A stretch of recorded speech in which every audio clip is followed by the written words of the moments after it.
하루백 교류문답 채널 제7주 두 번째 시간 제20문답, 제21문답, 22문답, 제23문답을 상고하겠습니다.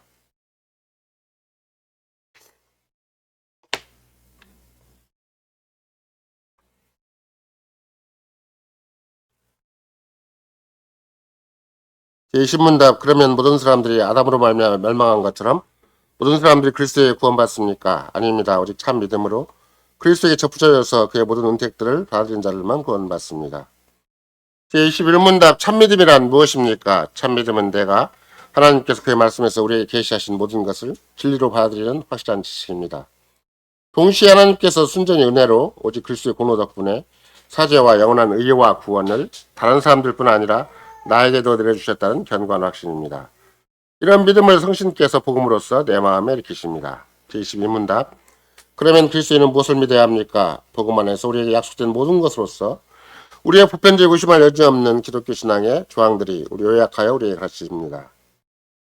23문답, 바로 이 신앙의 조항들, 사도신경은 무엇입니까? 전능하신 성부 하나님, 천지 창조를 나는 믿사오며 그의 독생자 우리 주 예수 그리스도를 믿사오니 그는 성실은 잉태되사 동정녀 마리아에게 나셨으며 본디오 빌라도 안에서 고난을 받으사 십자가에 못 박히시고 죽으시고 장사되셨고 음부에 내려가셨으며 사흘 만에 죽은 자들 가운데서 부활하셨고 하늘에 오르사 전능하신 성부 하나님 우편에 앉아 계시며 거기로부터 산자와 죽은 자를 심판하러 오실 것입니다.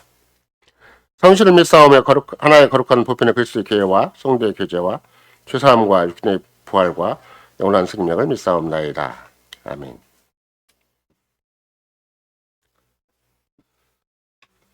예수 그리스도의 사랑하는 성도 여러분, 우리는 특별히 성경과 그리스도인의 생활, 사고의 가장 중심적인 단어 중에 하나가 바로 믿음이라는 말이죠. 그러니까 이제 믿음이라는 말 쓸 때 일반적으로 낙관주의적 믿음이라는 게 있어요. 이게 좀 믿음 만능주의라고 우리가 표현할 수도 있는 것인데, 믿음 제일주의는 하지만 믿음 만능주의다 그래서 마치 믿음을 그냥 어떻게 생각을 한다면 간단 명료하게 우리는 죄인이고 그래서 이제 그리스도 십자가로 말미암아 구원을 받았고 또 지옥 형벌을 받지 않는다, 이런 것만 받아들이는 것이죠. 문제는 믿음이 그저 명목상의 몇 가지만 가지고 믿음을 표현할 수 있는 게 아니고, 무엇보다도 여러분과 내가 계획교회 안에서 이런 신앙 고백을 통해서 믿음을 배울 때는 믿음은 우리 일상생활 전반부에 또는 일상생활의 모든 삶의 현장에 또는 일상생활에 우리의 모든 발걸음에 적용되는 게 믿음이다, 이렇게 생각을 하는 거죠. 그러니까 일거슬치기란 말 쓰는데 손이 한 번 움직이고 발이 한 번 움직일 때마다 믿음이 필요한 것이지, 숨을 한 번 쉴 때마다 두 번 쉴 때마다 믿음이 필요한 것이지, 그냥 자연적인 한 인간으로서 그저 목숨이 붙어 있으니까, 생명이 붙어 있으니까 숨 쉬고 살아가는 게 아니라 우리는 믿음으로 살고 믿음으로 죽는 것이다. 그래서 우리의 하루 24시간이 믿음의 안에 있어야 되는 것이고, 우리의 모든 머리부터 발끝까지가 모든 움직임이 다 믿음 안에 있어야 된다는 것이 굉장히 중요한 것이죠. 무엇보다도 믿음은 참으로 보이지 않는 하나님을 받아들이는 것이라는 큰 주제 하에 그 믿음이 왜 필요한가, 믿음의 본질은 무엇인가, 믿음의 실제적인 모습은 무엇인가를 소재로 삼아서 하루를 교류문답 제7주의 고백을 살펴보고자 합니다. 우리는 그렇다면 아담으로 말미암아 모든 사람들이 멸망받은 것처럼 모든 사람이 그리스도에 구원받습니까? 얘기를 할 때 마태복음 1장에 당장 예수님이 등장을 하죠. 1장 21절에 보면 천사 가브리엘이 이렇게 하는 얘기가 있어요. 너희는 그 이름을 예수라 하라. 그런 그가 자기 백성을 저희 주에서 구원할 것이라. 말이 딱 제한되어 있어요. 자기 백성을 그 주에서 구원한다. 그러니까 하나님은 자기 백성을 구원하러 온 자지 온 인류를 구원하러 온 자가 아니에요. 성경 자체가 선명하게 제한되어 있어서 표현된 말인 것이죠. 가브리엘은 자기 백성이라 부르는 집단이 있는 것이다. 그래서 예수님의 구원 사역도, 예수님이 이 땅에 오신 것도 뭐 자기 백성을 위해서 오신 것이 절대 온 인류를 위해 오신 건 아니다, 이렇게 분명히 언급을 하고, 또 요한복음 17장 우리가 대제사장적인 기도라고 하잖아요. 거기에도 예수님이 친히 대제사장으로서 기도하시는 모습이 있는데, 그때도 9절에 보면 내가 저희를 위하여 비옵나니 내가 비옵는 것은 세상을 위함이 아니고 내게 주신 자들을 위함입니다. 이렇게 딱 잘라서 얘기를 해버려요. 그러니까 예수님의 기도에도 우리는 계속해서 우리가 어제 오전 시간도 지금도 하늘보좌 우편에서 우리를 위해서 대언하신다, 우리를 위해 중보 기도를 하신다라고 얘기를 했는데, 그 천하 모든 사람을 위해서 하시는 게 아니라 온 세상을 위해서 하시는 것이 아니라 자기 백성을 위해서만, 자기 예수님께 하나님이 주신 자들만 위해서 기도한다. 그러니까 이 지상에서 내 이름을 주께서 날마다 하늘보좌 우편에서 거론하고 있을 때는 내가 이미 하나님이 나를 예수님께 주었을 때, 또 예수님이 구속하셨을 때만 내 이름이 거기에 예수님의 입에서 거론되는 것이지, 막 세상에 내 친구, 내 일가 친척, 무슨 세상에서 우리나라에서 유명하게 뭐 아까 오전 씨 얘기하는 세종대왕, 무슨 유관순, 뭐 이런 사람이 예수님의 입에 절대 올라가는 게 아니야. 아무리 이순신이 훌륭하다 그래도 이순신이 예수님의 이름에 올라가는 건 아니에요. 우리가 참 못나 보이고 세상에 알려지지 않은 존재고 초라한 존재지만 내 이름을 하늘보좌 우편에서 그리스도가 계속 거론하시는 것이지. 그러니까 정확하게 나에게 주신 자를 위해서 내가 기도한다는 것이지. 그리스도를 믿지도 않고 그리스도 안에 있지도 않고 그리스도가 위하여 구속한 자도 아닌데 그런 사람을 위해서 지금 대언기도 하시지 않는다. 이런 것이죠.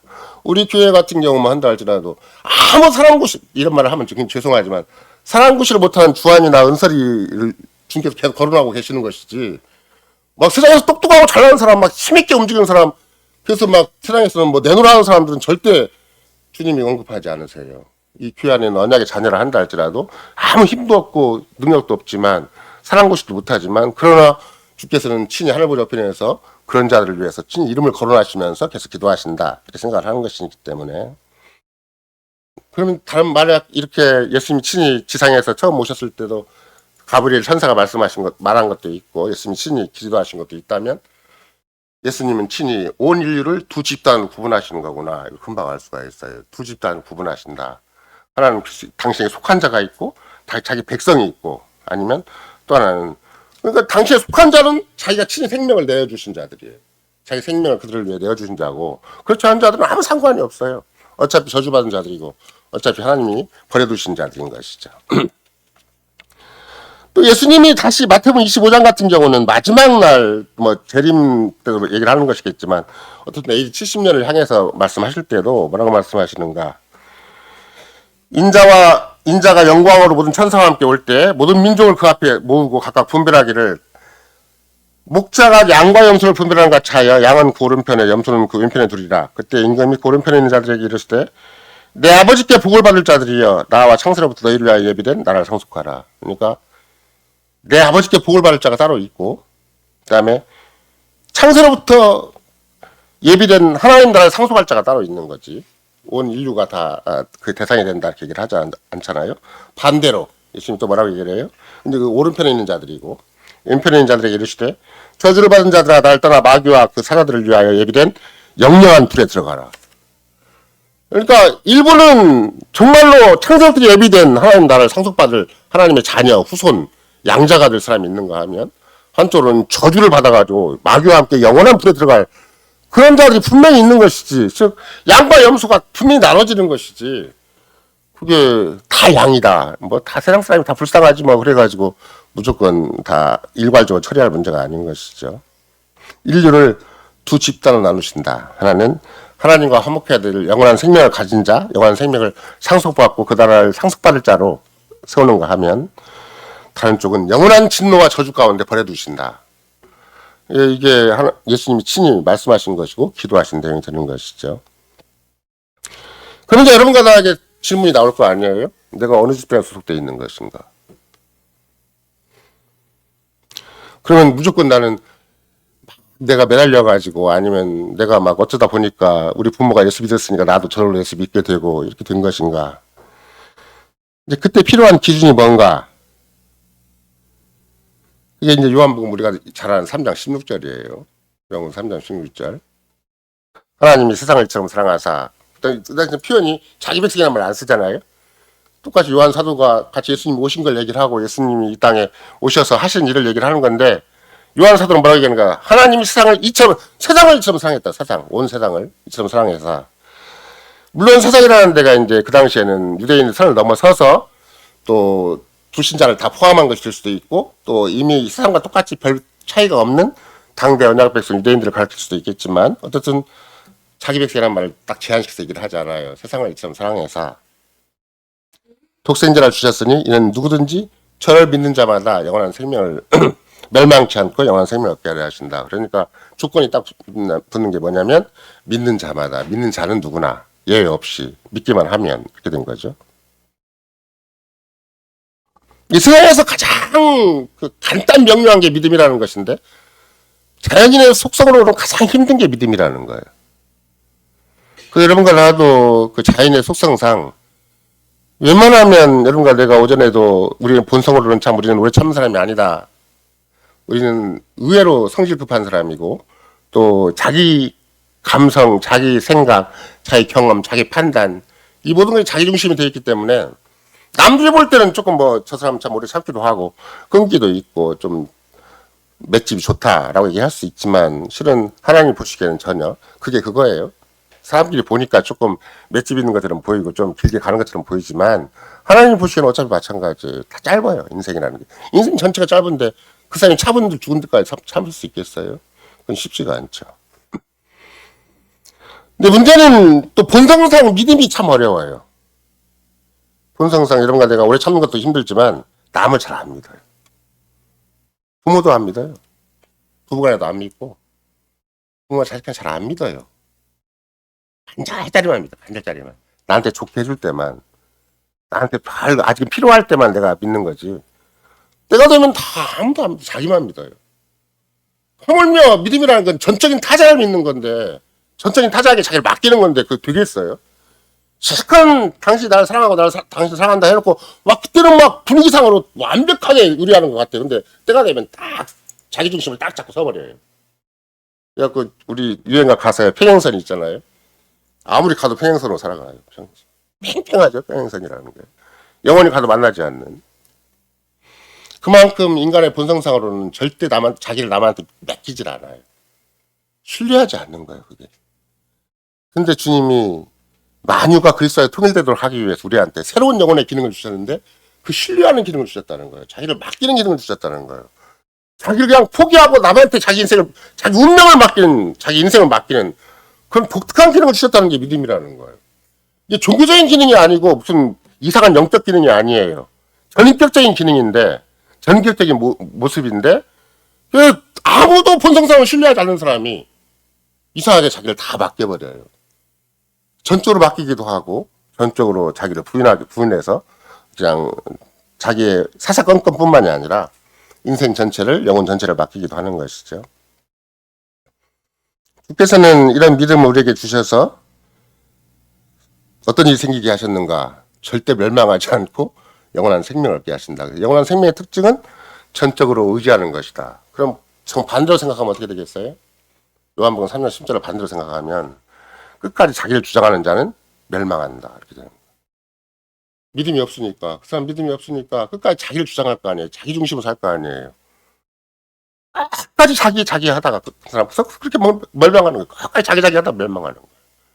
그러나 자기를 위해서 죽으신 자가 있고 자기보다 더 사랑하는 자가 있고 자기보다 훨씬 더 지혜롭고 참 절대적인 통치자가 있어서 그분에게 자기를 맡긴다. 그러면 그게 영원한 생명이죠. 영원한 생명은 절대적인 자기를 포기하고 믿음을 가진 자를 영원한 생명을 가진 자라고 얘기를 하는 것이지 믿음이 없는 자는 절대 멸망하는 자예요. 멸망하는 치달아 가는 자죠. 따라서 여러분과 나는 실은 오른쪽 양과 아까 왼쪽 염소들이 있었는데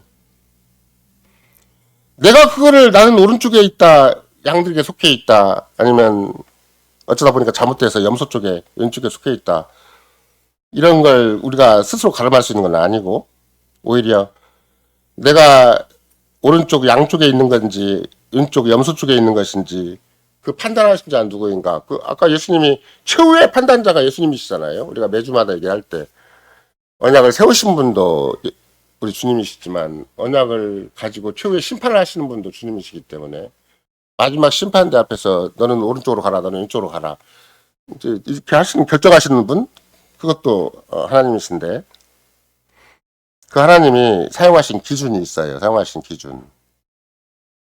그러면 뭐 예를 들면 언약의 자녀인가 그에 출석하는가 교리문답을 배웠는가 뭐 그런 것은 우리가 가장 가까이 생각할 수 있는 것이고 전혀 무관한 건 아니지만 또 하나는 밤에 몰래 술집에 가는가 나이트클럽에 가는가 이런 건가. 또 하나는 만약에 하나님 나라를 위해서 네가 네 인생을 헌신하는가 안 하는가 이런 데 있는 것인가. 이게 어떤 행위를 자꾸 묻는 게 아니에요. 내 삶의 어떤 행위를 묻는 게 아니고 아까도 계속 강조해서 말씀드린 거지만 우리 속에 믿음이 있냐는 거예요. 전혀 행위와 달라요. 행위와. 행위와는 정반대예요. 어떻게 생각한다면. 그냥 우리의 본성, 새로운 본성이 생겼는데 새로운 영혼의 기능이 생겼는데 자기가 자기 중심이 안 되고 자꾸 남한테 의지하는 거예요. 이런 거에 내가 그 신방을 하게 되고 성찬을 하게 된다면 심지어 직분자가 절대 내 가정을 책임질 수 없고 내 인생을 책임질 수가 없는데 직분자한테 맡겨버리는 거예요. 내 양심을 평가를 받아달라고. 그게 성찬 신방이에요. 나는 가끔 직분자 오면 깨끗하게 방 쓸어놓고 막 차를 예쁘게 단장하고 막 앉아갖고 직분자한테 잘 보이게 하는 목적이 아니에요. 흔쾌하게 자기를 개방하는 거예요. 흔쾌하게 가정을 개방하는 거예요. 자기 인생을 개방하는 거예요. 그래서 우리가 우리 집안에 내 인생에 이런 문제가 있습니다. 또 그렇게 얘기한다든지 아니면 기꺼이 직분자가 하는 말을 잘 수용을 해서 직분자를 통해서 아까도 오전 시에 말씀드렸지만 하나님께서 나를 방문하신다. 이렇게 생각하는 거예요. 그럼 방문하신 건 오전에 보면 이스라엘 역사적 가운데서는 방문하신 게 뭐예요? 노아 시대에 사람들 방문하셨으면 심판이 되는 것이고 아브라함 시대에 하나님이 방문하시니까 소돔과 고모라가 망해버린 것이고 근데 똑같이 아브라함을 방문했는데 아브라함이 금방 알아채고 막 깍듯이 보시잖아요. 그래가지고 제발 하루에 유하시다 가시라고 하니까 또 거기 가서 실컷 거기를 아브라함을 방문했을 때는 아브라함한테 복이 되고 아브라함한테 계시가 되었지만 그걸 지나서 이제 소돔과 고모라 가서 롯을 방문했는데 난리가 났죠. 소돔 사람들이 둘러싸고 막 끌어내리라고 하고 눈을 어둡게 해도 막 맹목적으로 달아들고 이런 일이 생겼으니까 이런 거라도 둘 중 하나예요. 정말 온 마음을 다해서 하나님의 방문하심을 내가 인정할 것인가 아니면 그러면 그 당시에 롯의 가정을 생각을 해보시고 롯을 생각을 해보세요. 한 집안인데 롯은 얼마나 두려워하고 천사들을 맞이했겠어요. 우리는 천사라고 하지만 여호와 하나님 직접적인 방문인데 근데 이 여호와 하나님을 자기 부인도 딸도 심지어 그 동네 사람들도 다 그렇게 함부로 대하고 막말을 하고 무지막 묵지 않는 폭력을 행사하려고 하고 그러면 롯의 심정이 어떻겠는가. 그래서 롯의 심정을 뭐라 그래요. 그 의로운 심정이 너무 상했다. 근데 여러분과 나도 그렇게 살 수가 있어요. 그냥 한 번도 집안에 내가 할 일 왕과 제사장 선지자로서 할 기능을 제대로 못하고 혼자 가슴앓이 하듯이 예수 믿고 살아요. 가슴앓이 하듯이. 집안 사람 다 내팽개쳐버리고 해결도 안 되니까 그냥 포기해버리고 그러다 버리면 나도 모르게 의로운 심령만 상하죠. 그러면 물론 때가 되면 주께서 우리에게 나에게 믿음을 주시고 하나님 알게 해주시고 그렇게 해서 하나님이 오시는 걸 제가 가게도 말씀드렸잖아요.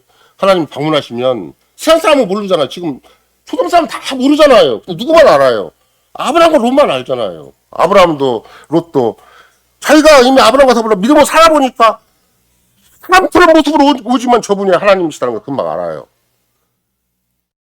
구약에 간헐적으로 지상에 오신 주님이신 걸 금방 아니까 롯도 믿음이 있는 사람이죠. 믿음이 있으면 하나님이 보이고 믿음이 없으면 막 달라들고 막 쉬운 말로 하면 별 지랄 다 하고 그러는 것이죠.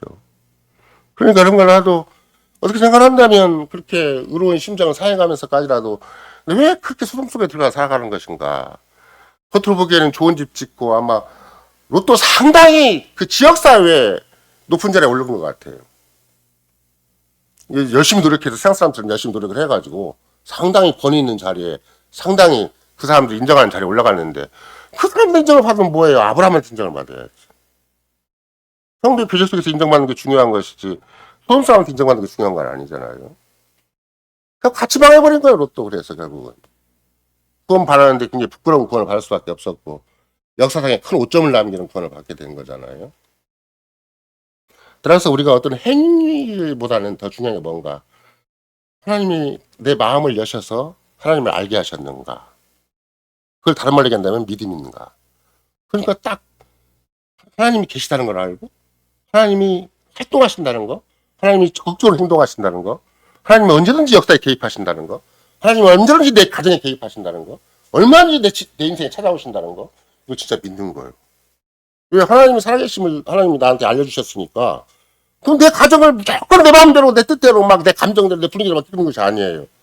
늘 하나님을 맞이할 준비를 하는 것이고, 하나님의 방문을 기꺼이 기다리는 것이고, 우리가 재림을 기다리듯이 주님이 이 땅에 오심을 기다리는 것이고, 우리 집에 오시는 걸 기다리는 것이고, 그 미리 사전 연습하는 것이 직분자가 가정을 신방하는 것이고, 교회 나오는 것이고, 이런 거 내가 성도 교제를 하는 것이기 때문에, 이런 걸 생각을 해보면 믿음이라는 것은 하나님이 시작하시는 것이고, 하나님이 친히 챙기시는 것이고, 하나님이 친히 주시는 것이고, 하나님이 친히 우리와 교제를 하시는 것을 믿음이라고 얘기하는 것이지, 우리가 뭘 행동을 했냐 안 했냐. 심지어 교회에서도 믿음이라는 건 무엇인가, 그건 굉장히 신비해요. 뭐 물론 믿음이 있으니까 교회 나오기도 하고 기름답반에 참석하기도 하고 또 이런저런 교회적인 활동을 하기도 하겠지만, 어떤 행동보다는 오른편 양인가 왼편 염소인가는 하나님 친히 결정하시는데, 하나님이 당신의 아들인 독생자를 주신 사람인가 아닌가로 가름하는데, 그건 우리가 잘 모르잖아요. 누구를 위해서 당신이 독생자를 주셨는가 우리는 잘 모르잖아요. 근데 자기 독생자를 준 자는 어떤 특징이 생기는가? 믿는 거예요. 그리스도를 믿는 거예요. 보지 못하고 믿는 거예요. 2000년 전에 예수가 젊은 청년 하나가 팔레스타인에 죽었는데, 2000년 후에 팔레스타인과 너무 관계가 없는 대한민국 전라북도 전주시 땅에 왜 믿어요? 그분을 믿을 근거가 아무것도 없는 거예요. 뭘 왜 믿어요? 일가 치적도 아니고 무슨 우리 조상 몇 대 선조들도 아니고, 예수가 키가 얼마 있을란가, 아니면 정말 황색인종인지, 아니면 유럽 얼굴처럼 이렇게 얼굴이 하얀지, 우리처럼 비슷한 사람인지 잘 모르겠지. 유대인 같으면 우리처럼 비슷했을 거예요.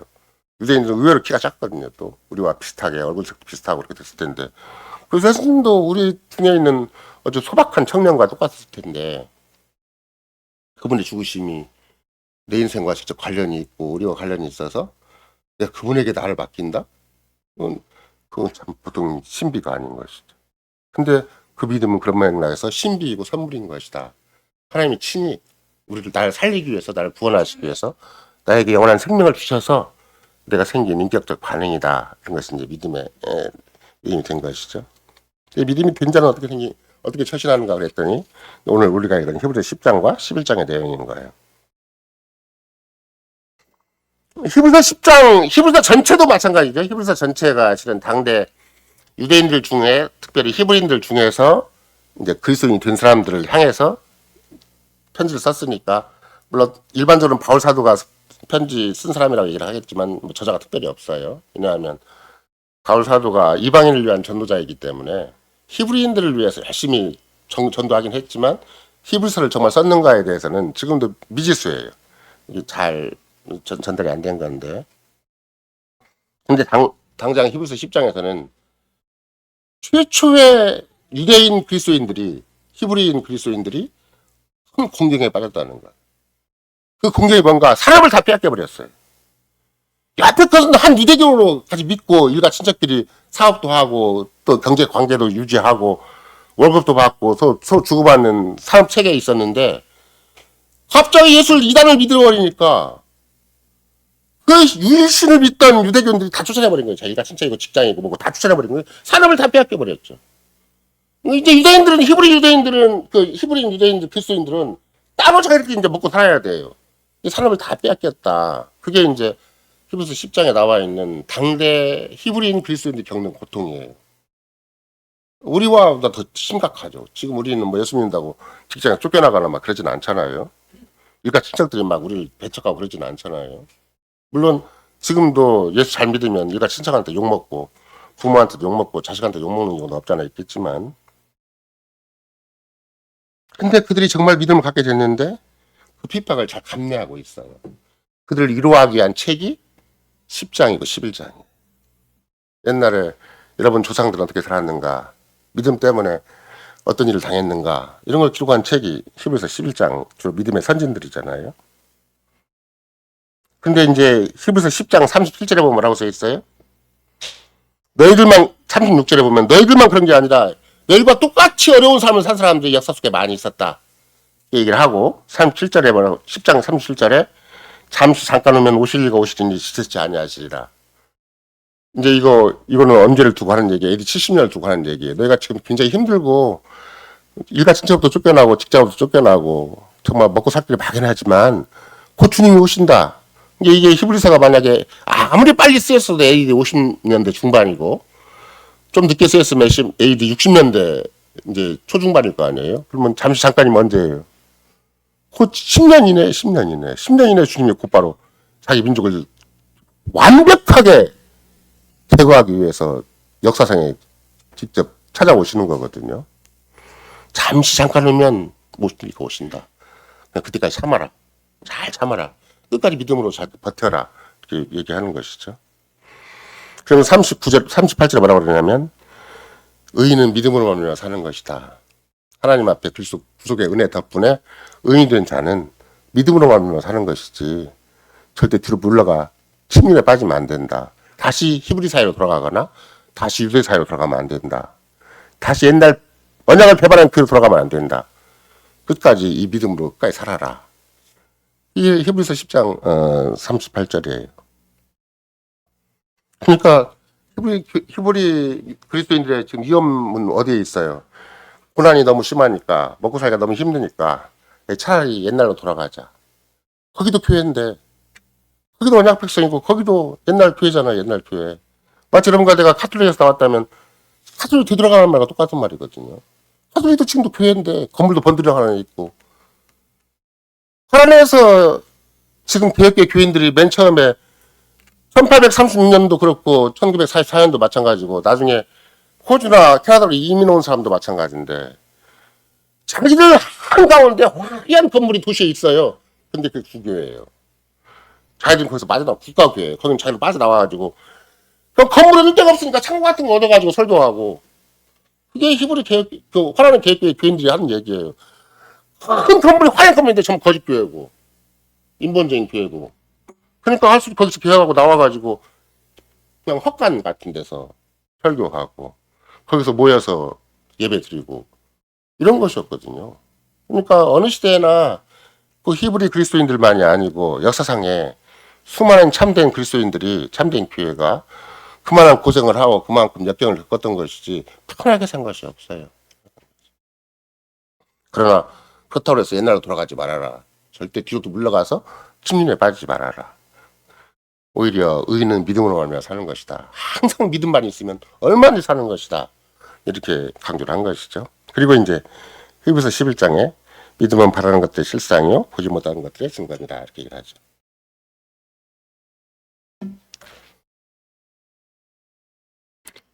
믿음이 그 의인은 믿음으로 말미암아 사는데 믿음이 어떻게 의인이 믿음으로 살냐는 예가 그거예요.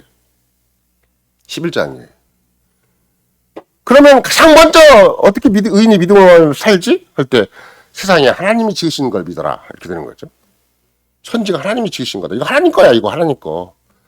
너희가 사람을 빼앗겼다 할지라도 너희가 생고생을 하고 있다 할지라도 하나님이 지으신 것을 자기들 마음대로 찾아가고 있는 거니까 그들이 심판받을 날이 다 가까이 온 것이고 너희는 잘 참아 기다리면 너희에게 해당되는 하나님 나라가 다시 상속될 것이고 그러니까 일단 기본적인 건 뭔가 믿음으로 하나님 천지를 하나님 만드신 걸 믿어라. 이 지구가 하나님 만든 걸 믿고 이 땅이 하나님 것인 걸 믿고 이 나라가 하나님 걸 믿어라. 믿음으로 하나님이 창조하신 걸 믿어라. 이렇게 얘기하는 거예요. 이제 서서히. 믿음으로 말하면 어떻게 사는가를 일일이 제시하는 것인데 그러니까 우리말로는 번역을 그렇게 할 수밖에 없고 또 이 말이 굉장히 추상적인 표현이기도 해요. 믿음은 바라는 것들의 실상이요 보지 못하는 것들의 증거니라 이렇게 얘기를 하니까 앞에 말과 뒤에 말이 서로 연결된 말인데 보지 못하는 것들의 증거다. 안 보이지만 더 확실한 것이다 이렇게 얘기하는 거예요. 증거라는 말을 다른 말로 바꾸면 오늘 우리 신앙 고백에서 바꾸면 이렇게 우리가 보통 얘기하는 확실한 지식과 견고한 확신한 말이 있잖아요. 이 견고한 확신한 말 자체가 증거라는 말과 똑같은 말이에요. 그러니까 증거가 나는 보는 것보다 보이지 않는 게 더 확실해요. 세상에 눈에 보이는 어떤 부귀 영화보다도 하나님 되신 것이 더 확실한 거예요. 그러니까 나는 보지 못하는 것도 안 보이는 것인데 그게 나한테 증거가 되는 거예요. 내 삶의 기반이 되고 내 삶의 실력이 되고 재산이 되고 이게 보지 못하다는 게 증거라는 그 말에 견고한 확신을 갖게 되는 거예요. 하나님이 사람을 구원하시는 것이 진짜다. 하나님이 세상을 심판하시기 진짜다. 하나님이 절대 공의를 강구하시는 법이 없고 죄에 대해서 형벌하지 않고 지나치는 법이 없는 것이다. 세상은 아무리 불의가 횡행하고 악인이 날뛰고 있고 정말 하나님 예수 안 믿는 사람이 더 크게 잘 되는 것처럼 보인다 할지라도 절대 하나님은 그냥 두고 보시지 않는다. 진노를 쌓고 자기는 돈을 벌면 벌수록 세상이 잘 되면 잘 될수록 진노를 쌓고 있는 것이다. 단호하게 얘기하고 그건 우리는 하나님 그렇게 하신다니까 성경에 그렇게 써 있으니까 믿는 거예요. 그게 보지 못하던 애 증거예요. 그러니까 그것이 그 견고한 확신이 되는 것이죠. 그래서 증거라는 말은 다른 말로 만약 번역을 한다면 특별히 개혁자들이 우르시누스나 자카리오스 우르시누스나 올레비아누스가 번역을 할 때도 마찬가지겠지만 히브리서 11장 1절을 주로 근거로 해가지고 견고한 확신이라는 말을 쓴 거예요. 흔들리지 않는 확신이다. 의와 생명과 구원을 우리에게 주셨다. 죄사함을 우리에게 주신 것인데 우리는 아무리 세상에서 우리를 넘어뜨리려고 하고 우리를 공격해서 근본적으로 믿음을 허물리려 한다 할지라도 절대 의와 죄사함과 생명이 영원한 생명이 구원이 우리의 것이다. 끝까지 믿게 하는 것이죠. 그러니까 그것이 믿음의 기초, 자기 인생의 기초가 되니까 세상이 감당하지 못할 사람이 되는 것이지.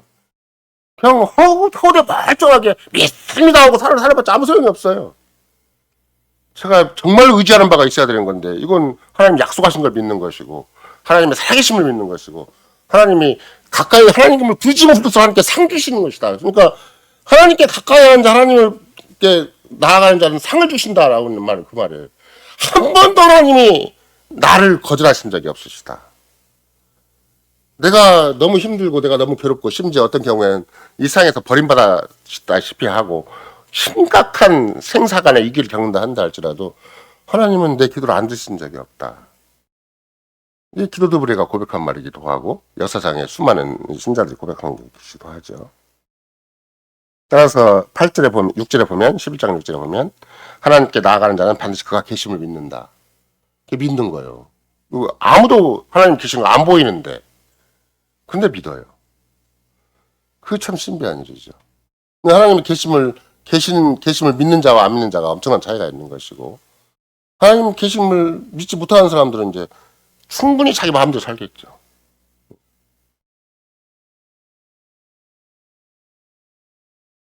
그러면 세상 사람들은 어떻게 하겠어요?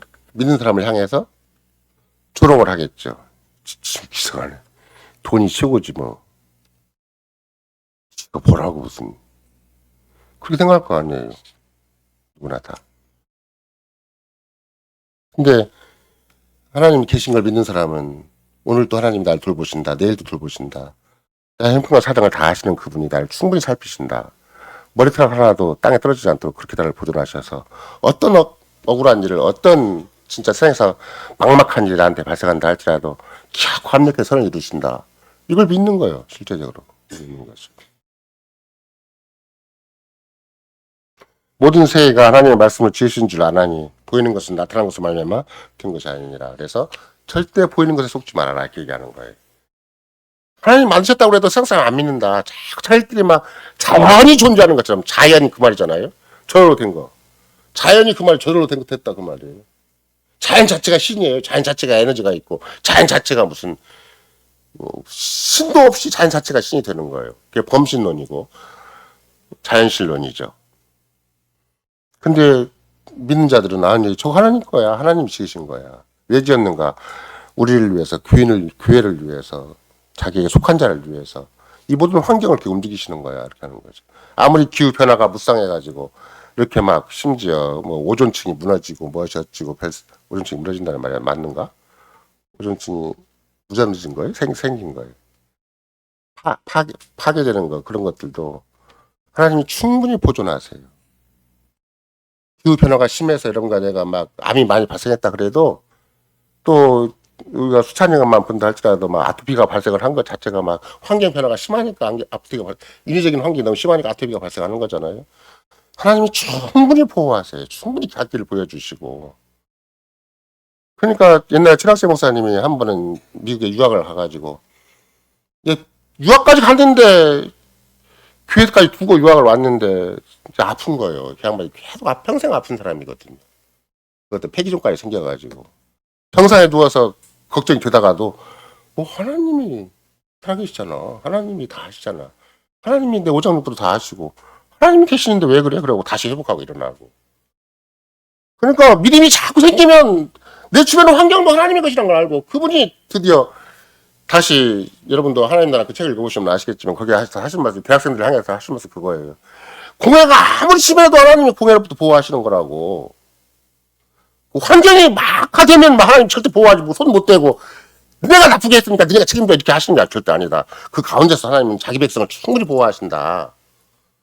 이 자연환경에 파괴가 됐다 할지라도 하나님이 보호하시는 것이고 온 우주에 원자탄이 터져가지고 그렇게 먼 사람이 감당할 수 없는 일이 생긴다 할지라도 하나님 자기 자녀를 보호하시는 것이지 보호 안 하시는 게 아니에요. 그거 믿는 거예요. 그냥 믿는 거. 하나님은 피조기를 완벽하게 지으신 분이기 때문에 완전하게 지으신 분이기 때문에 완전히 섭리하시고 완전히 경영하신다. 그것도 믿는 것이죠. 그러니 여러분과 제가 실제적으로 히브리서 11장에 나와 있는 그런 것들 한번 보세요. 그 사람들이 나중에 여러분도 직접 표현해 보시면 아시지만 어떤 사람들은 토백혐을 당했다. 또 광야와 토굴에 눈이 방황했다. 아까 히브리서 10장에 히브리인 그리스도인들도 마찬가지잖아요. 도망간 곳이 갈 데가 없어서 간 데가 어딘가 카파도니아의 그 바위밖에 없는 그런 곳이에요. 바위밖에 없는 데서는 피하기는 참 좋은데 뭐가 문제예요. 요새는 막 관광지가 돼가지고 막 뭐 에드벌론인가 무슨 뭘 태워갖고 막 터키를 그거 돈 벌어먹고 살더라고요. 근데 그렇게 바위산으로 가면 우선은 안전해요. 구석에 숨어버리면 되니까. 근데 뭐가 문제예요? 먹고 살 길이 없어요. 바위인데. 그래서 여러분도 직접 그 카파도니아를 보면은 그들이 그 계단을 전부 혹시 말린 장소 쓰고 곡 저장소 쓰고 지금도 곡 저장소 써요. 거기를. 근데 완벽하대요. 일반 창고 짓는 것보다 뭐 온도 조절해가지고 뭐 특별하게 시설 마련한 것보다 거기는 굴이 곡식 저장고로 굉장히 완벽하대요. 지금도. 오래 두고 먹는 거예요. 오래 두고. 조금씩 오래 두고 먹는 거예요.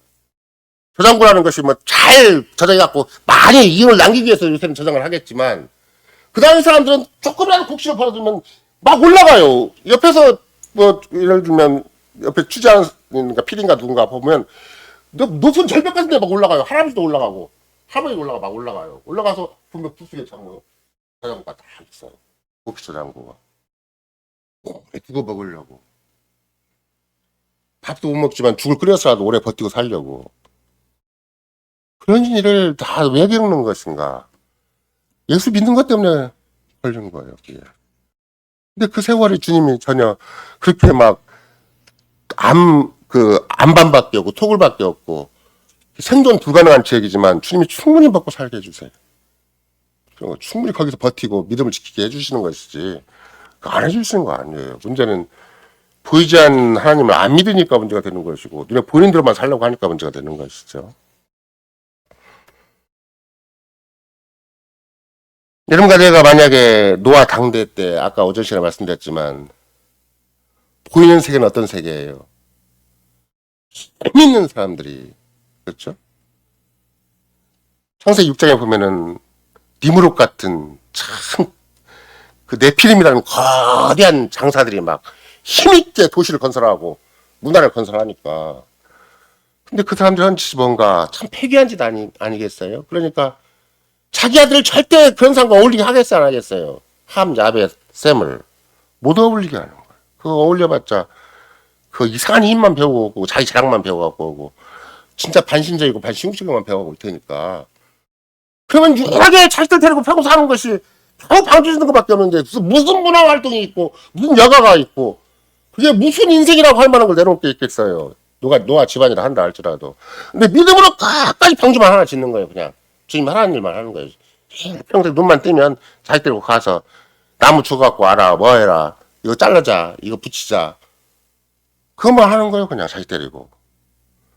세상에 올려봤자 그거 무서운 마귀 같은 정신이 세상에 들고 있는 것이고 그러니까 자기 자식 데리고 자기 집만 지키게 그냥 온 힘을 다 기울이는 거예요. 행이라도 자식들이 실망할까 봐서 절망할까 봐서 낭망할까 봐서 점점 해가면서 노아가 노심초사해서 그렇게 집안 하나 챙긴 것 때문에 주께서는 그나마도 그 가정을 건지신 것이고 나머지 가정은 뭐 아무리 일가 친척이라 다 망해버린 것이고 그렇게 된 것이죠. 믿음으로 산다는 건 무엇인가? 세상을 다 버리고 사는 것이구나. 그렇게 막 세상 사람 추구하는 대로 막 같이 어울려 사는 것이 아니라 믿음으로 우리는 주님이 하나라고 한 그 일만을 목숨 걸고 하는 것이구나. 주님 우리에게 맡기신 그 하나, 우리의 직분과 소명을 정말 그리스도인으로서 이 땅에 살아야 될 마땅히 할 일을 끝까지 하는 것이다. 그러면 오늘날도 진짜 믿음으로 할 일은 무엇인가? 그거 막 이 세상에서 막 출세하고 성공하고 안정적으로 직장을 찾고 결혼해갖고 막 행복하게 잘 살고 이러는 게 아니고 어떻게 주님이 우리에게 맡기신 일이 있고 우리로 하여금 이 세상 한가운데서 주님의 교회를 건설하라고 했고 주님의 나라를 이루라고 했으면 끝까지 그것만 하는 거예요. 목숨 바쳐서 그것만 하는 거예요. 그러면 주께서는 역사상에 수많은 사람들이 다 그렇게 하나님의 무서운 심판과 진노를 받는다 할지라도 우리는 끝까지 참 인생답게 이것이 하나님의 영광을 드러내고 하나님 앞에 참 기쁨을 드리고 우리는 이 땅에 존재하는 이유와 목적을 분명히 확인해서 이 땅에 살아가는 것이다. 믿음은 우리를 충분히 구원하시는 것이지. 구원하다 말다 했는가 안 했는가 헤매모하는 게 절대 아니에요. 사건건 우리의 감정 하나 잠재식 하나 다 구원받는 거야. 완벽하게 구원하는 것이 믿음인 것이지 어설프게 구원하는 게 절대 믿음이 아니에요. 경제적 문제가 됐든 심리적인 문제가 됐든 일가 친척의 문제가 됐든 심지어 어떤 이 사회 경제 구조 전 세계적인 어떤 뭐 인플레 대한 재앙이 온다 할지라도 주께서 우리를 구원하시는 거예요. 지난번에 우리가 살펴봤잖아요. 코로나 무서운 재앙이 왔어도 주님은 충분히 살리실 자를 살리시는 것이고 그러는 것이지 그게 주님이 안 하시는 거 아니다. 근데 정말로 주께 우리에게 주님이 참 믿음을 주셨고 우리로 하여금 그렇게 믿음을 통해서 영원한 생명을 주셨으면 그 진가가 확실히 드러나게 해주신다. 그것이 세상 사람이 바라볼 때는 참 그게 역경이고 고난이고 세상 사람이 볼 때는 정말로 멸시할 만하고 천대할 만하고 그것이 조롱할 만한 일을 한다 할지라도 그러나 우리는 충분히 믿음으로 살 수가 있다. 충분히 믿음으로 영원한 생명을 즐길 수가 있고 영원한 복락과 하나님 나라를 상속할 수가 있다. 이것이 우리 참 믿음의 아름다운 증거인 것을 성경이 가르치고 또 개혁의 신앙 고백서로 우리가 가르칩니다. 아멘.